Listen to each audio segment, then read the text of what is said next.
I bet you have a favorite drink. Don't you think your characters should too?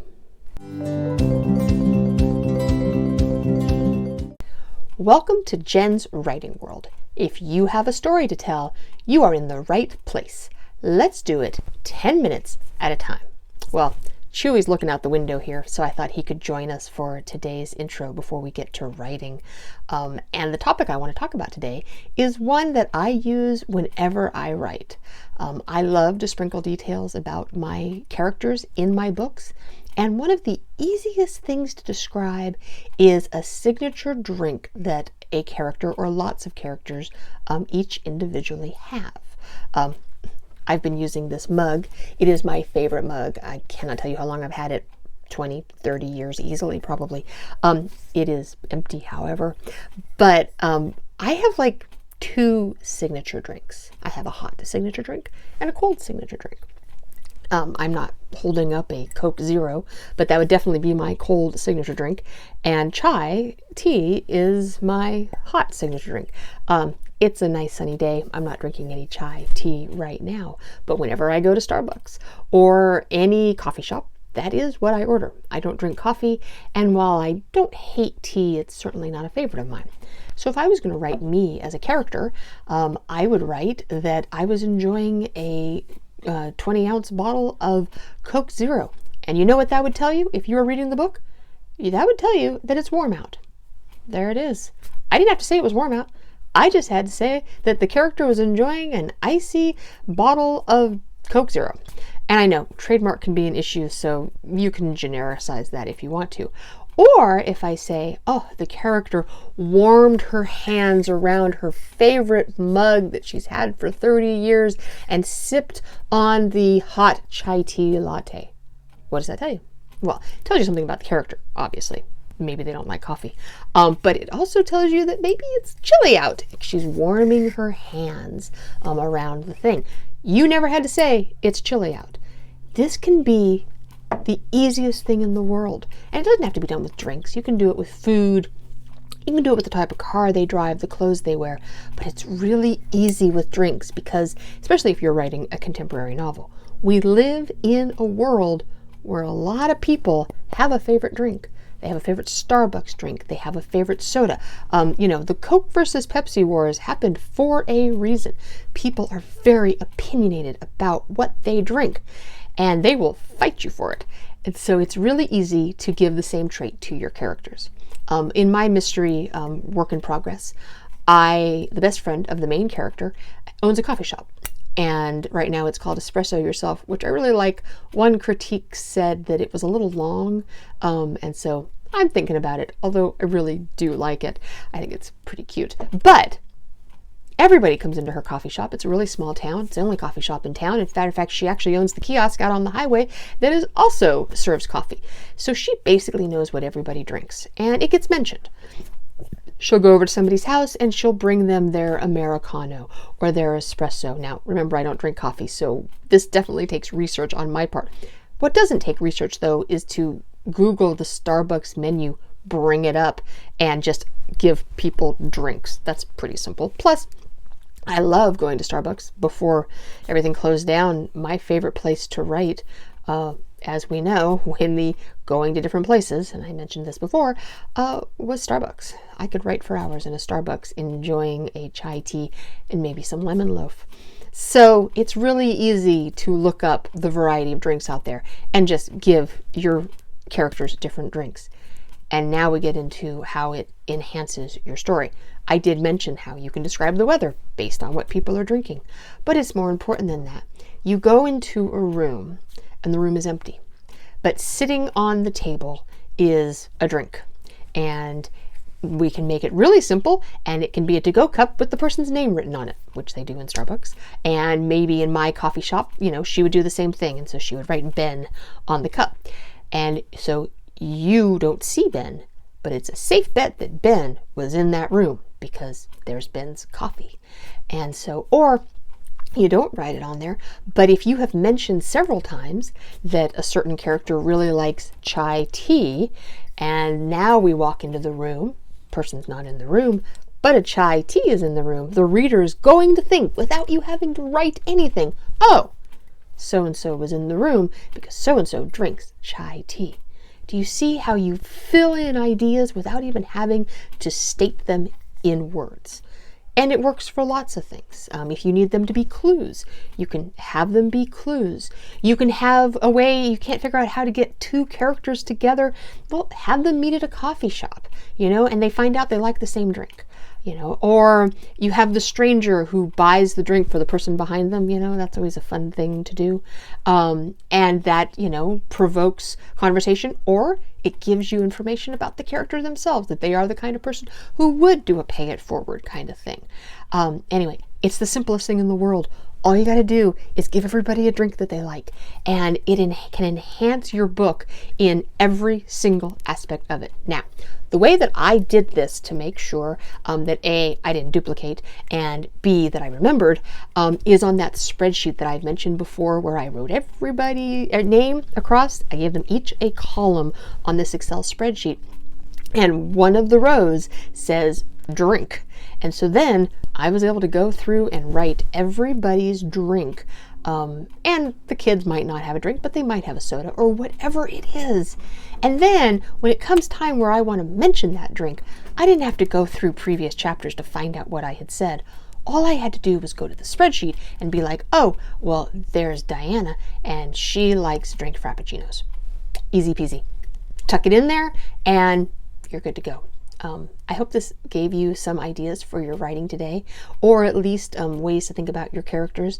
Sometimes it's very easy to talk about things like clothing, color of hair, but the honest truth is, the more you can get into the nuances of their life, the more you can make them, well, become real. And of course, that's what we want.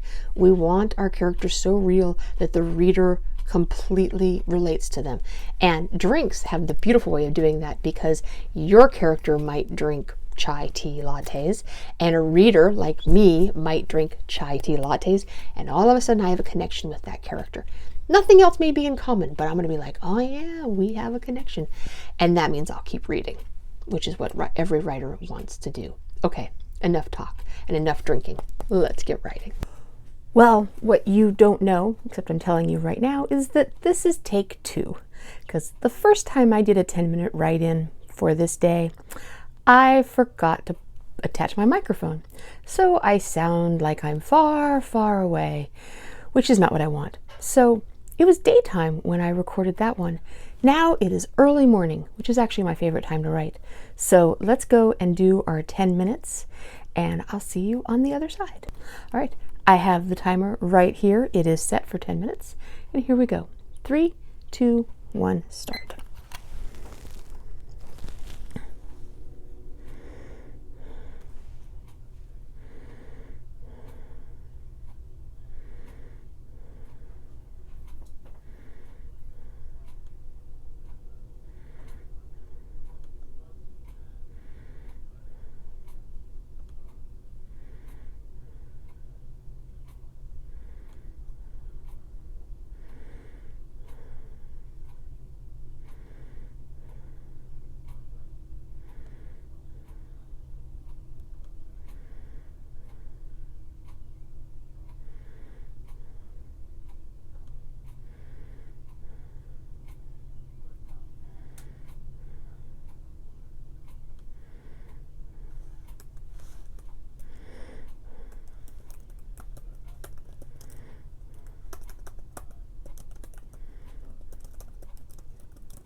Well, I don't regret writing for 10 more minutes in take 2 because I asked a lot of questions for things that are going to take place later on, and I'm figuring out this plot. Okay, I hope you had a great 10-minute writing session. Chewy's been enjoying his nap. He has woken up, but he said, oh, that's okay. We'll stick around a little while longer. His favorite drink of choice, by the way, is water, and he prefers it if it has cat food in it. I'm sure that says a lot about him. Anyway, if you had a great writing session today and you'd like to write with me more, go ahead and hit the subscribe button down below and the little bell too. Also, if you had a good writing session, or even if you just had a good drink today, why don't you hit that like button? I really, really appreciate it when you do. And as always, go ahead and share this channel with all of your writing friends. I appreciate everyone who has been doing this. I do want to build a community of writers who write, and the more of us that get together, the stronger we will be. Today's quote is by Hallie Ephron. Hallie Ephron actually came to the writing conference that I am involved in, the Southwest Washington Writers Conference in 2019. She taught the masterclass and was our keynote speaker, and her classes are amazing. If you ever get a chance to take a class from her, I highly recommend it. And this is what she said. Because writing a novel is really hard and takes a long time, my advice to you is this: write your passion. Write what you care deeply about. Write about what interests and intrigues you. You'll be more likely to finish a novel if you care about what you're writing, and only a finished novel stands a chance of being published. I totally agree with all of this, especially the part about only finished novels get published. And I hope as we write together more and more that your novel or story or whatever project you're working on gets closer and closer to being published. So long from Jenn's writing world.